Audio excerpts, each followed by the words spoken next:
A paz de Deus a todos, Leão CCB aqui. Primeiramente, queria agradecer a todos que se inscreveram no canal. Queria pedir que curtam esse vídeo e compartilhem suas redes sociais.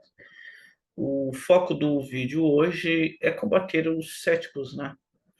Principalmente sobre o livro de Gênesis, em específico alguns capítulos que são aí muito em vista ao desenvolvimento científico, né, que pode aí, de uma maneira, vamos colocar entre aspas, né, colocar em xeque alguns dizeres contidos nesses capítulos, né, algumas verdades ali expostas. Então as pessoas, elas tentam aí levar Gênesis aí para o lado mais mitológico. A Gênesis, os primeiros capítulos ali são mitológicos. Então a gente vai apresentar uma visão diferente disso. Então, vamos compreender um pouco melhor esses textos bíblicos, alguma das acusações dos ceticistas, né? Porque são ceticistas, não, perdão, céticos. As acusações dos céticos, né? Que tentam aí de qualquer maneira colocar em xeque o valor da Bíblia, né? Principalmente desses primeiros capítulos aí de Gênesis. Aqui nesse canal a gente interpreta Gênesis de uma maneira literal. Para nós ali, os primeiros capítulos de Gênesis são literais, é um relato de uma história real. Reconhecemos sim que existem algumas figuras de linguagem que têm que ser analisadas, porém, temos aquele relato ali como literal e vamos defender aí, com base nos estudos, essa interpretação. O foco aqui será principalmente do capítulo 1 até o 11, que ele vai estar contido o relato da criação, o dilúvio, que são aí não só esses relatos, não, outros também são alvos dos céticos, porém, esses dois relatos são basicamente o top aí de ataque dos céticos, né? Não ceticista, como eu falei, né? São céticos. Vamos procurar não errar no português. Céticos, né? Ok? Então, primeiro a gente tem que estudar as figuras de linguagem exibidas na Bíblia. Isso aqui são algumas. A primeira é poesia. Como nos Salmos, nós temos aí poesias contidas na Bíblia. E lá a gente vai encontrar a repetição, o paralelismo de ideias está de acordo com as ideias hebraicas. Lembrando, nós não temos que analisar poesia como conhecemos. Tem toda uma cultura judaica dentro da cultura judaica você tem uma estrutura. Tá? A poesia judaica ela não se utiliza de paralelismo de som e de métrica. Tá? O foco dela é na repetição e no paralelismo de ideias. Parábolas, como em muitos ditos de Jesus, e a gente tem como exemplo a parábola do semeador, a parábola do bom samaritano e por aí vai, né? Também temos parábolas no Antigo Testamento, a parábola de Jotão. Profecia, nós vamos verificar ali no Antigo Testamento, de Isaías a Malaquias. Cartas, as cartas escritas por Paulo, Pedro, João, entre outros também. Biografia, como nos evangelhos, aí a gente tem o exemplo do evangelho de Mateus, falando aí sobre a biografia de nosso Senhor e Salvador Jesus Cristo. E autobiografia, como no livro de Atos, onde o autor Lucas, depois de narrar a conversão do apóstolo Paulo na estrada de Damasco, como um fato histórico, isso você vai verificar ali em Atos 9, descreve outras duas ocasiões em que Paulo inclui essa experiência de conversão como parte do seu próprio testemunho pessoal. Você verifica isso em Atos 22 e também no capítulo 26. Fatos históricos autênticos, como nos livros de primeiro e segundo reis. Então, isso aí são um tipo de linguagem que a gente vai encontrar na Bíblia. Gênesis, poesia ou não? São poucos os que defendem isso, tá? Mas eu já vi aí na internet. Vai ser muito fácil tirar essa ideia de poesia, né? Que Gênesis ali, é poético, tá tendo uma poesia ali. Muitos. Acho que só em YouTube mesmo você vai encontrar alguém tentando defender que os primeiros capítulos de Gênesis ali são poéticos, mas como eu consegui encontrar alguns canais, né? Nós vamos acabar com essa questão aí de ser poesia. Tá? São poucos que defendem. Não lembro de algum acadêmico defendendo isso, mas como na internet tem de tudo, né? No YouTube tem de tudo, então para não deixar aí, talvez algum irmão que não estudou muito essa questão pode vir a pensar isso, então vamos acabar de vez, né, com isso. Vamos para a definição de poesia na cultura judaica. Na cultura judaica, a definição de poesia não se baseia em características formais como métrica, rima ou ritmo, mas sim em elementos estruturais específicos. Quais são esses elementos estruturais? São três: paralelismo. O que é o paralelismo? Esse é um dos elementos mais marcantes da poesia judaica e ele consiste na organização dos versos. Deixa eu passar o carro aqui. Em pares ou grupos com ideias semelhantes ou contrastantes. Então, esse é um dos elementos aí. Outro elemento: imagens e metáforas. O uso de imagens vívidas e metáforas ricas é comum na poesia judaica, criando camadas de significado e conectando o texto com a tradição e a experiência humana. Som e ritmo. Apesar de não ter uma métrica fixa, a poesia judaica se preocupa com a sonoridade das palavras e a criação de ritmo, através da repetição, assonância e aliteração. Ok? Então vamos lá. Argumentos contra a presença de recursos literários em Gênesis, do capítulo 1 ao 11. Frequência e distribuição. Vamos lá. Esse é o primeiro argumento contra a presença desses recursos aí. Os recursos literários, como imagens, metáforas, paralelismo e ritmos, estão presentes nesses capítulos, porém não de forma majoritária.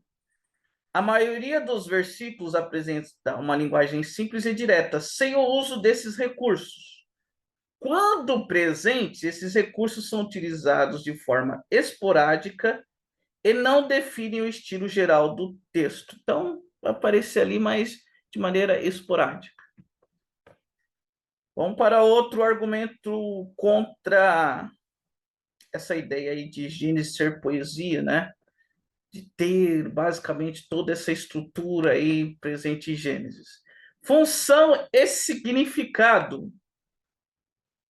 Nas poucas ocasiões em que são utilizados esses recursos, três lá, né, que foram apresentados, eles servem para enfatizar pontos específicos ou facilitar a compreensão da mensagem.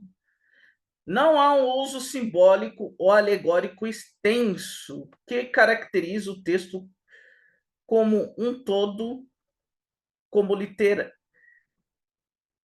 alegórico, né? Então, esse texto aí é alegórico, Gênesis de 1 a 11 é alegórico. Não, tá?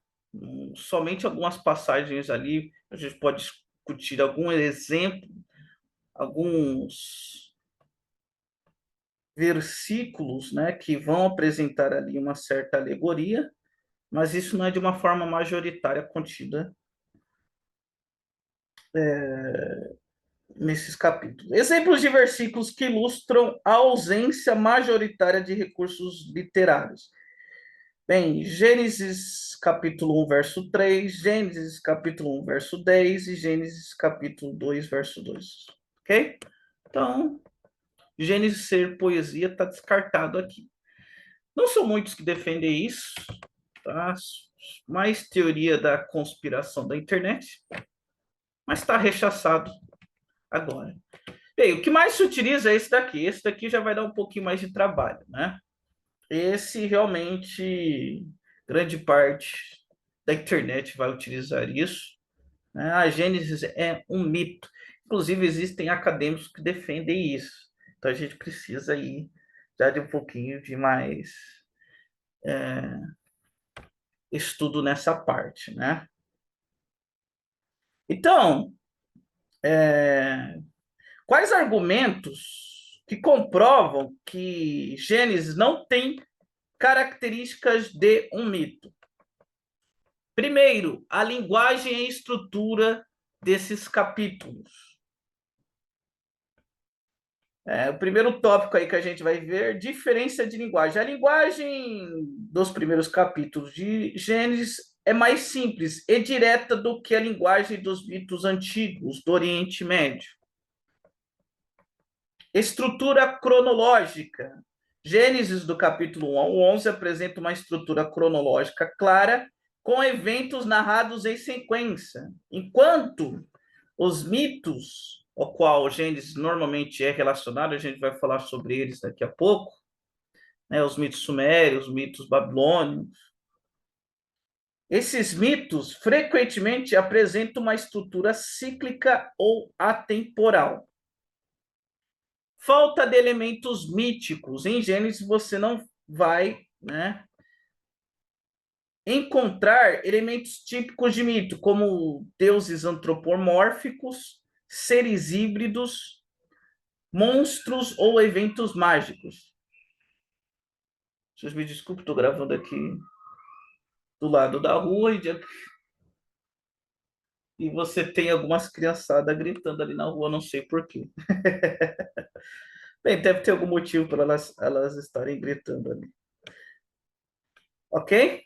Então, aí já são alguns argumentos que nós analisamos Gênesis, muito mais focado na sua linguagem e em sua estrutura.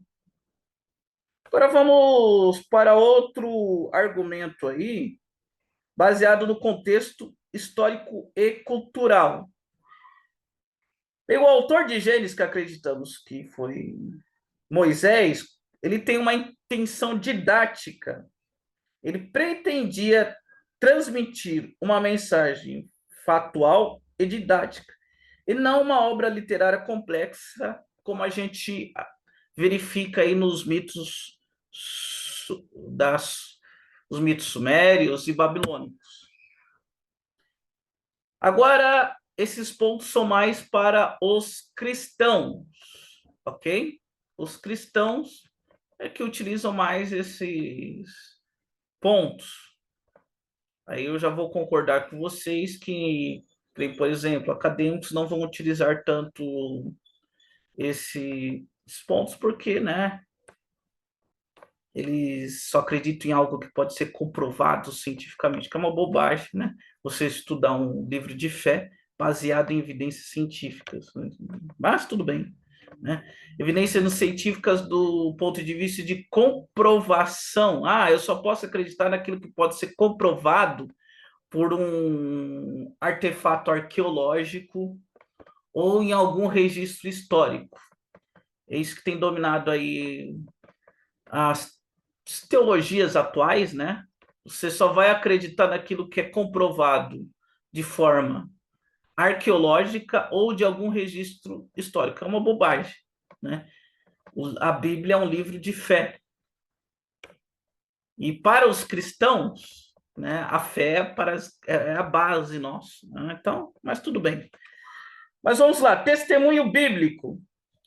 Interpretação literal. Assim como nesse canal, os autores do Novo Testamento e Jesus citam Gênesis, do capítulo 1 ao 11, como uma história literal. Em nenhum momento eles apresentam como algo mítico ou uma historinha que é contada para crianças, né? Não, eles interpretam de uma forma literal.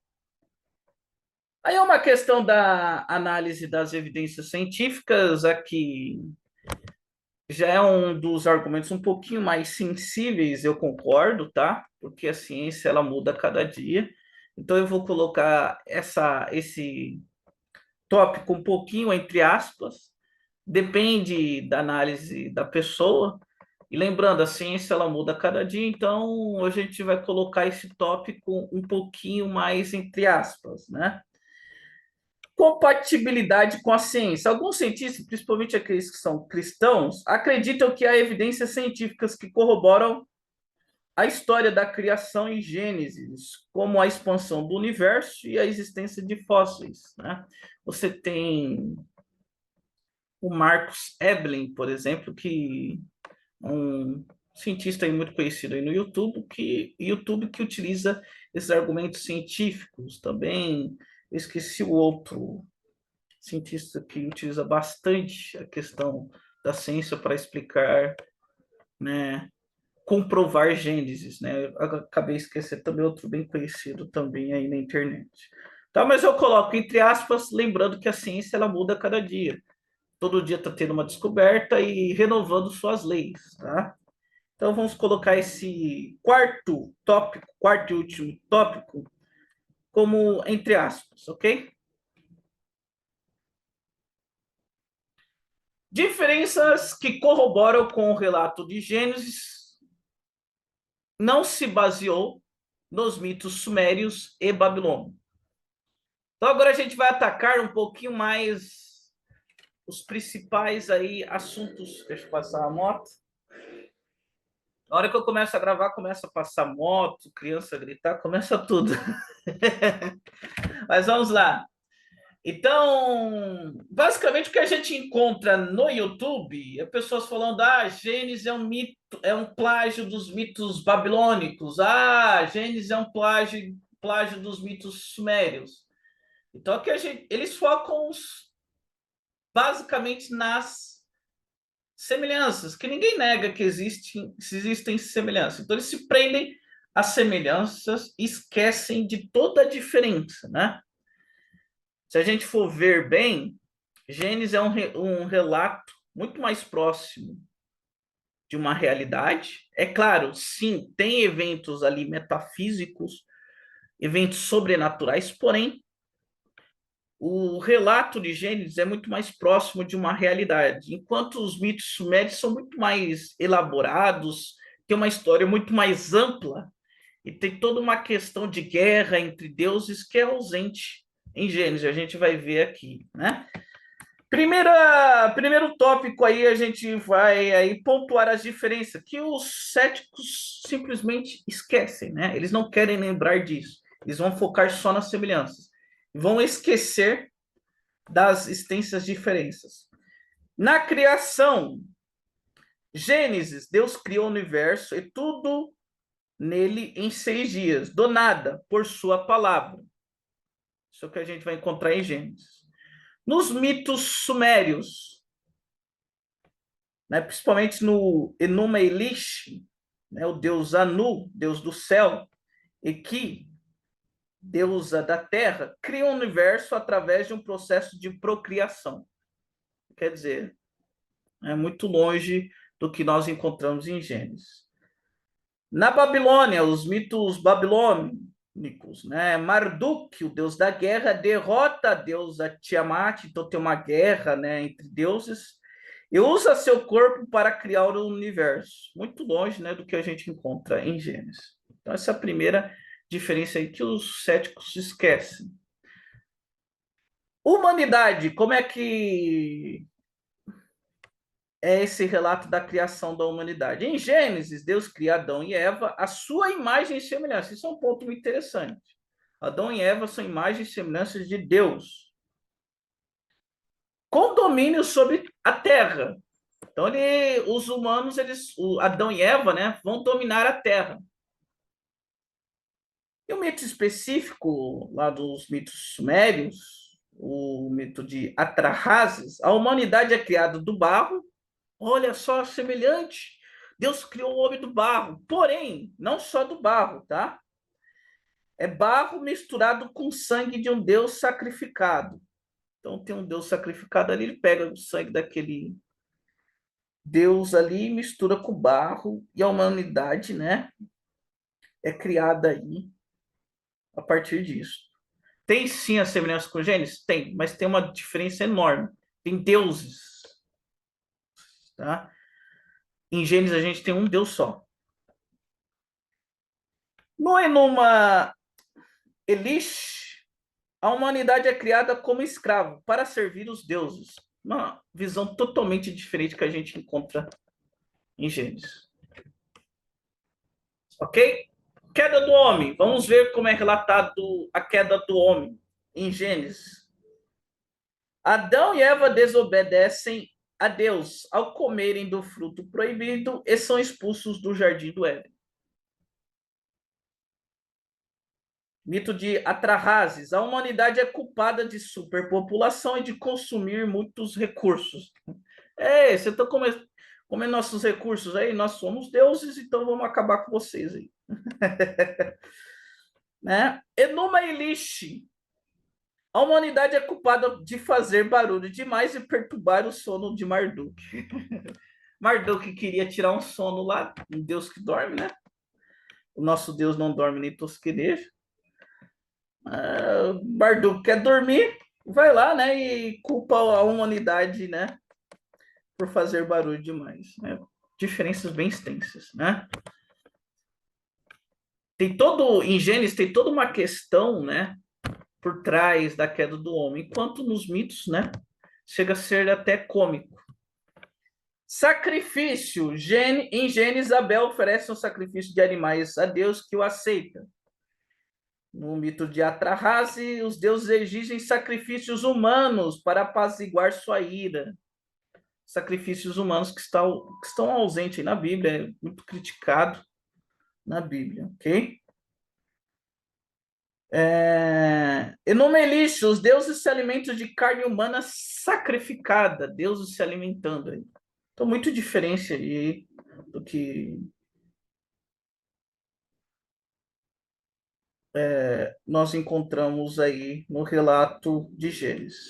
Vou passar a moto aqui. É aquilo, começa a gravar, começa a passar moto e tudo mais. As motos hoje em dia têm um som, que, pelo amor de Deus, é exagerado, né? Olha só. Ok, outras diferenças, eu fiz um paralelo entre Gênesis e no Milish, Atrahasis, né? Em Gênesis, você tem uma ênfase no monoteísmo, né? Um só Deus, e nesses mitos aí você tem um politeísmo. Gênesis tem um propósito moral e ético, e nos outros mitos, né? Eles simplesmente querem contar aí a origem do universo e da humanidade a partir de confrontos entre deuses e tudo mais. Bem, agora a gente vai focar um pouquinho muito no dilúvio de Gênesis, né? Porque muita gente diz que o dilúvio é um plágio do relato de dilúvio contido na epopeia de Gilgamesh, né? E como os artefatos arqueológicos, as tábuas de argilas que contém lá na epopeia de Gilgamesh são anteriores aos registros bíblicos, então é aquela fé arqueológica, né? Ah, veio antes, então Gilgamesh é o verdadeiro e o relato de Gênesis veio depois, né? Obviamente, eles descartam toda a estrutura que a gente vai apresentar aqui, eles só acreditam no que acharam. Tem aquela fé de cartório, acredito em registros, né? Então, vamos lá. Você vai encontrar aí na internet que o relato do dilúvio de Gênesis foi originalmente inspirado, plagiado de outra obra antiga chamada Epopeia de Gilgamesh, né? Como eu disse.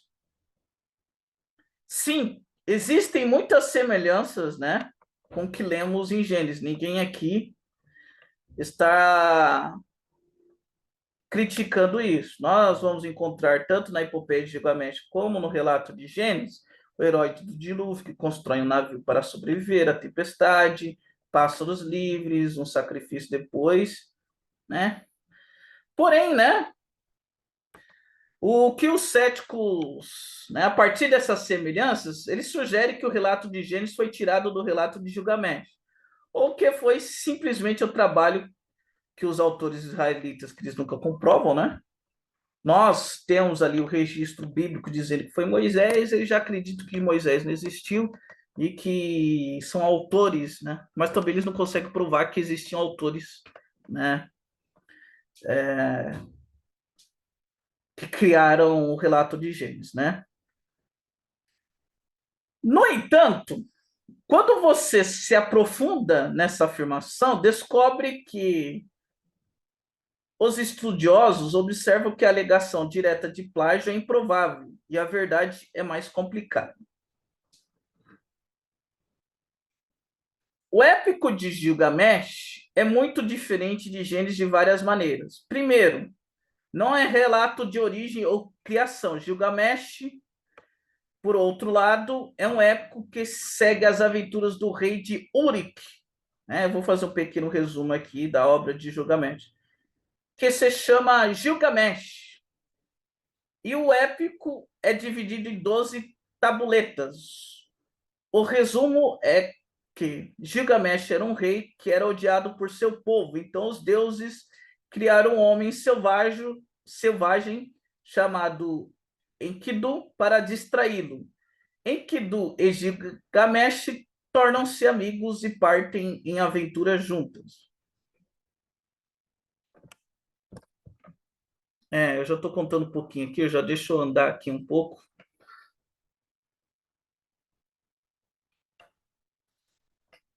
Vamos contar um pouquinho aqui da narrativa de Gilgamesh, como eu acabei de contar, né? Então vamos andar com o slide aqui.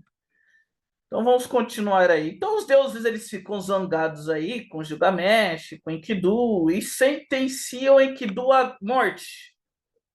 Então Gilgamesh ele fica triste aí pela morte do seu amigo e também por constatar também que ele é mortal. Então Gilgamesh parte em uma longa jornada para encontrar Utnapishtim, né? Utnapishtim, acho que é Utnapishtim, é o nome aí.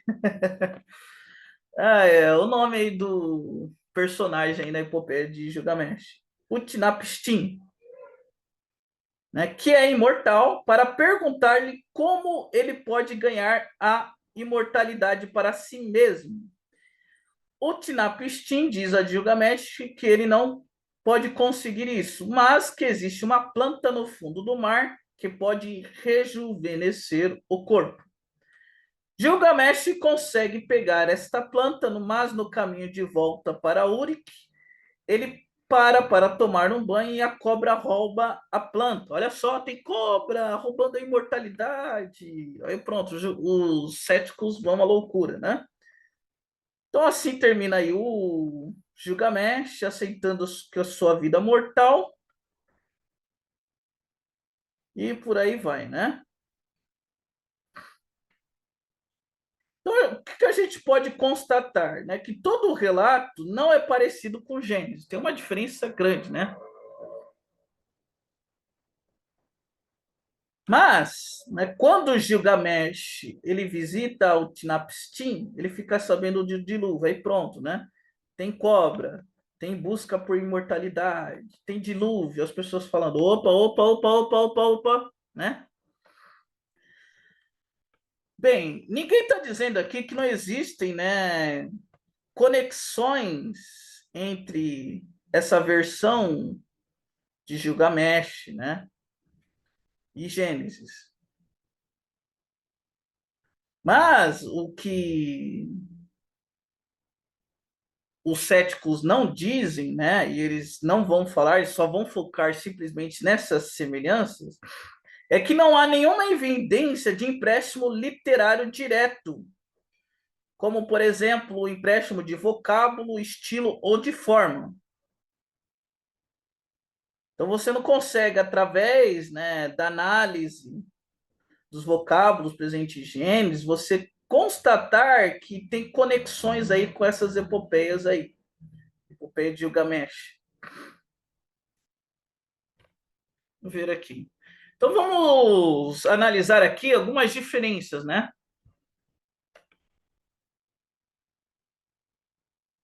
Principalmente nessa questão da história da soltura dos pássaros, que são aí essa questão da soltura dos pássaros após o dilúvio está no relato de Utnapishtim, lá da epopeia de Gilgamesh, e também está no relato bíblico, né? Tanto em Gilgamesh quanto em Gênesis, nós observamos ali, né, que o herói do dilúvio soltou pássaros após o dilúvio. Olha só que interessante.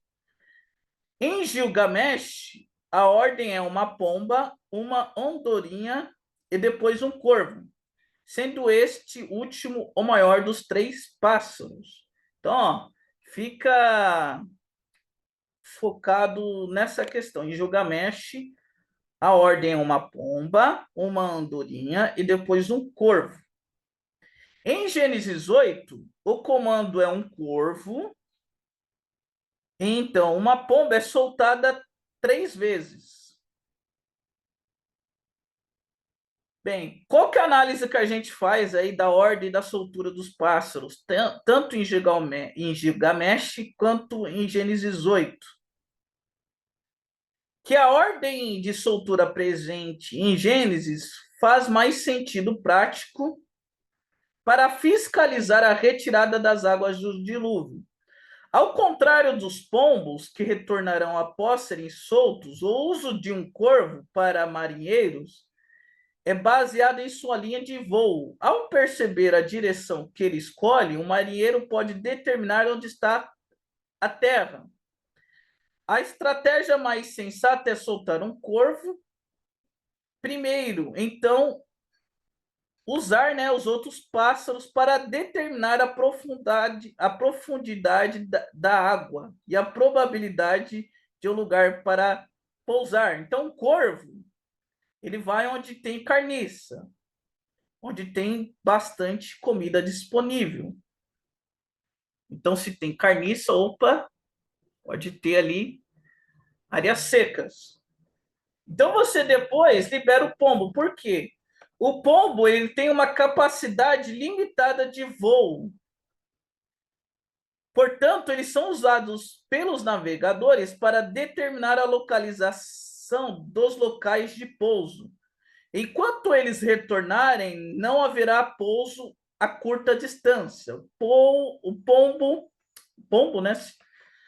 Ele vive em altitudes mais baixas e precisa de plantas para se alimentar.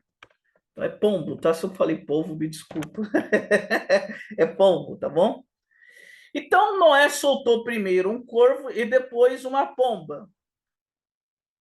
Está de acordo com as antigas práticas de navegação. É provável que um corvo seja solto primeiro para seguir a linha de direção ao continente.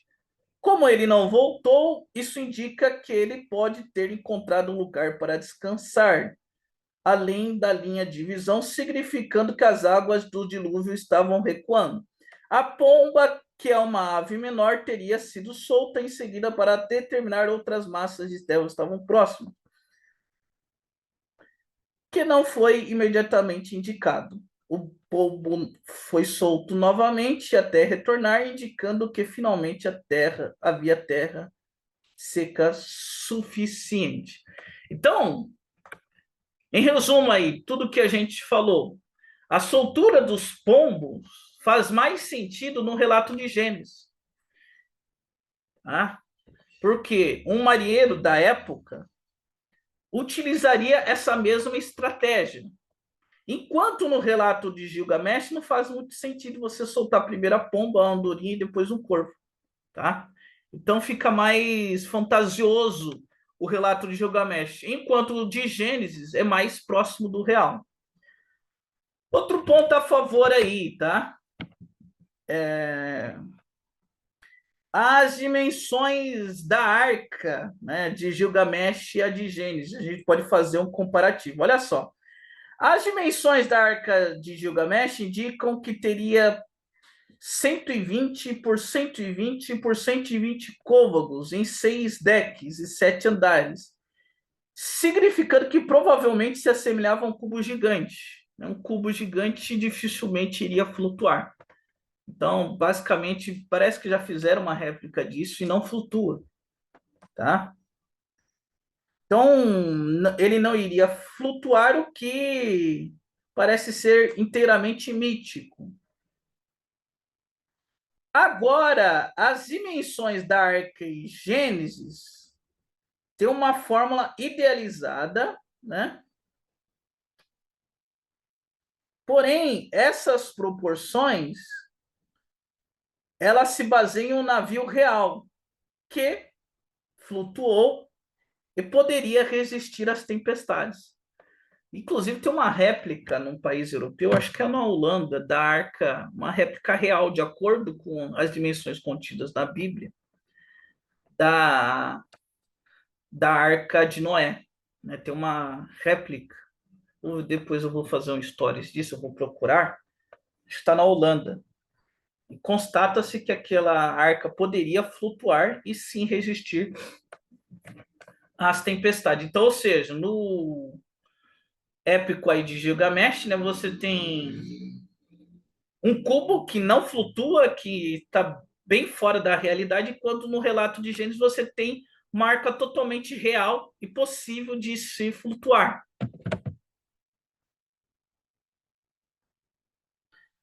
É... Nas lendas aí sumerianas, né, a chuva dura 7 dias e 7 noites. Gênesis, ela vai indicar um período um pouco mais longo, 40 dias e 40 noites. 7 dias parece um tempo curto. Tudo bem que o dilúvio foi um evento sobrenatural, né? Mas se você for pensar, né, um tempo maior, né, indica um pouco mais, um tempo mais real para você inundar, vamos supor, um planeta, né? Tudo bem que aí os céticos podem também aí atacar, ó, mas é um evento sobrenatural. Então, 7 dias é possível porque é um evento sobrenatural. Mas pensando de uma forma lógica, né?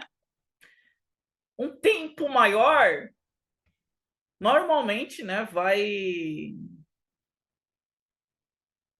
é, um tempo maior. Deixa eu passar agora aqui o carro com som, né? Uma musiquinha aí para ajudar a gente aí. Vai demorar um ano para passar o carro com a música.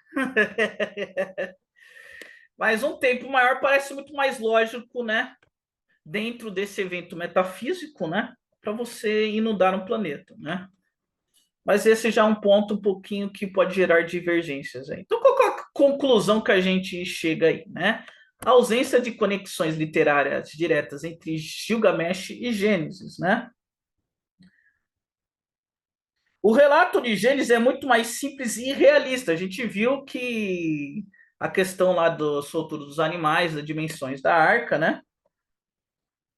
É improvável que os hebreus tenham usado Gilgamesh como fonte, porque o relato de Gilgamesh, você tem arca que não flutua, você não tem uma visão de um marinheiro ali na soltura de pássaros, tá? É mais provável que essas histórias de inundação sejam resultado de uma tradução compartilhada sobre uma inundação que ocorreu no passado distante, ou seja, de um relato mais real e fidedigno. Então, é mais provável que Gilgamesh tenha se baseado em Gênesis do que o contrário, Gênesis ter se baseado na epopeia de Gilgamesh. Por quê? Enquanto você tem que Gilgamesh tem toda essa questão mitológica, mítica, em coisas que não você não consegue constatar a realidade dele, Gênesis já é mais preciso, ok? Então, qual que é a conclusão geral que a gente tira desse vídeo, né? Pegando tudo que a gente falou. As diferenças entre os relatos de Gênesis e os mitos sumérios e babilônicos demonstram que Gênesis não se baseia neles. Gênesis apresenta uma visão única e original da criação do homem, do universo, da humanidade e da relação entre Deus e o homem. Então aqui a gente apresentou vários pontos, tá? Que dá que você, que aquele que quiser estudar vai conseguir aí se aprofundar e achar muito subsídio, né, para acabar com essas histórias aí, ok? Então eu peço que vocês se inscrevam aí no canal, ok? E compartilhem, por favor, compartilhem, ajudem o canal a crescer. Que Deus abençoe a todos.